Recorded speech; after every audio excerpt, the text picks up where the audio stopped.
Hi guys, my name is Crystal and welcome to my YouTube channel. Alexa, what's the time please?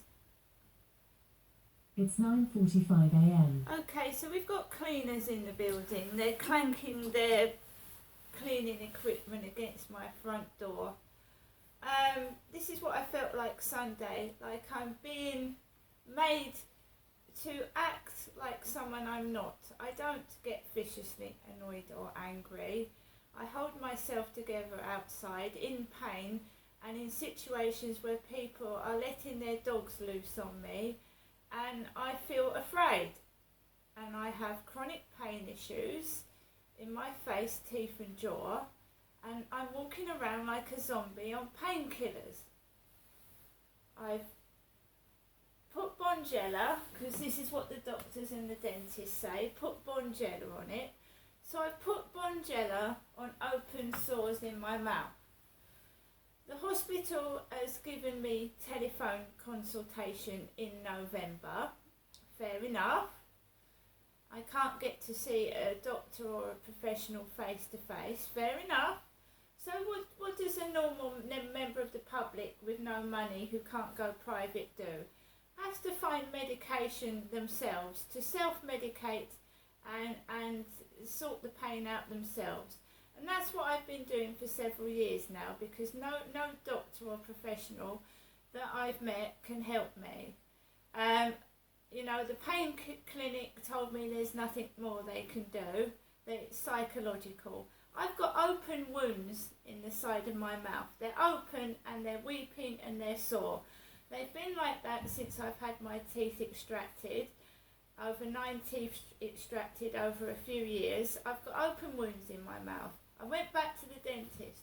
She asked me if she could borrow my camera, the dentist did, to take a photo of the open wounds to send to the Medway Maritime Hospital. I've not heard anything back. I am now putting Bonjela on open wounds. Okay? So I'm using Bonjela and painkillers to take away the pain. I've also had chronic heartburn for several years, probably a hiatal hernia, and the omeprazole is not working. I've had numerous phone consultations over the phone with my doctor, told them that these tablets aren't working and they don't listen. So acid reflux is coming back up into my throat and into my mouth and making those open wounds hurt. So I'm putting Bonjela on it. When you ring up the doctor, you've got to get up at 8 o'clock in the morning or stand outside the doctor's surgery at 8 o'clock in the morning when you feel like you're in agony and you're going to drop on the floor. I've done it numerous times in Chatham, waited on my feet, almost collapsing. One woman did almost fall over, right? And in the freezing cold, it's getting to winter. When you're not well, you just want to sit in your pyjamas, in your dressing gown. You don't want to, I've got to phone at 8 o'clock. I can't get an appointment because I've got a phone dead on 8 o'clock. Then you listen to half an hour of irritating crap music. I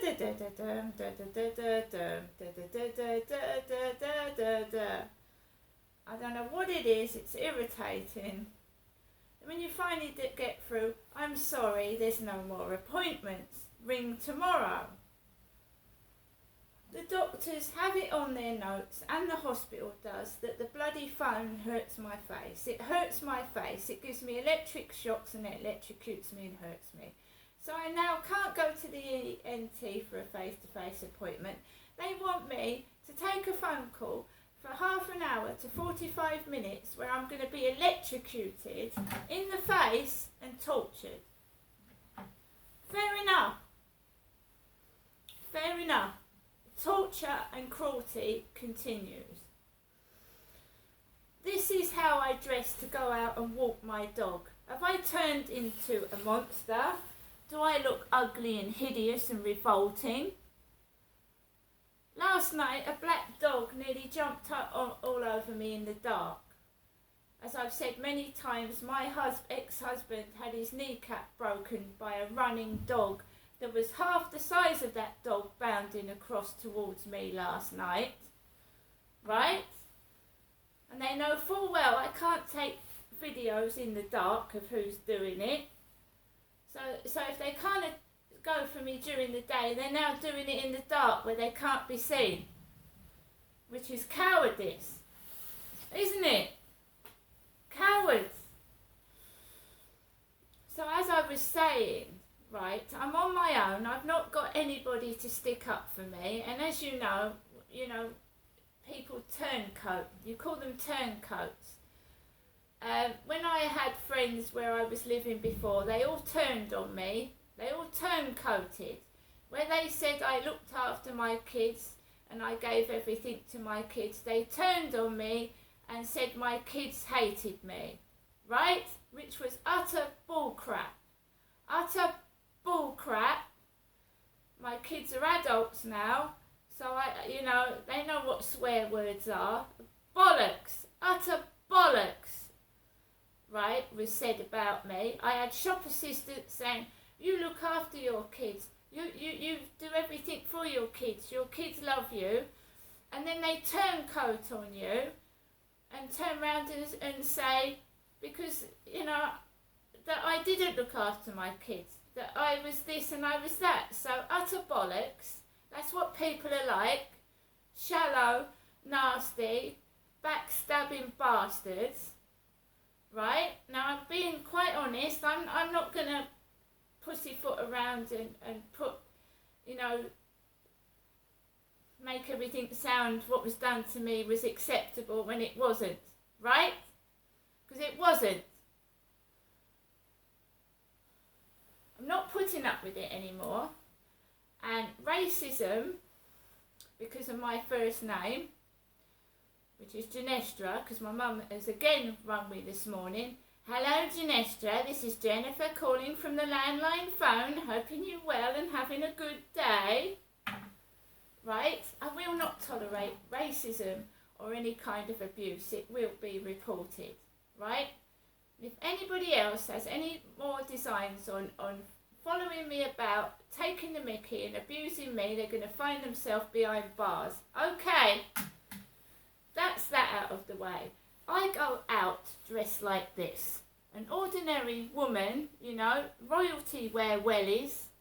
The Queen used to go out in a scarf and Wellington boots. Do I look like a hideous monster?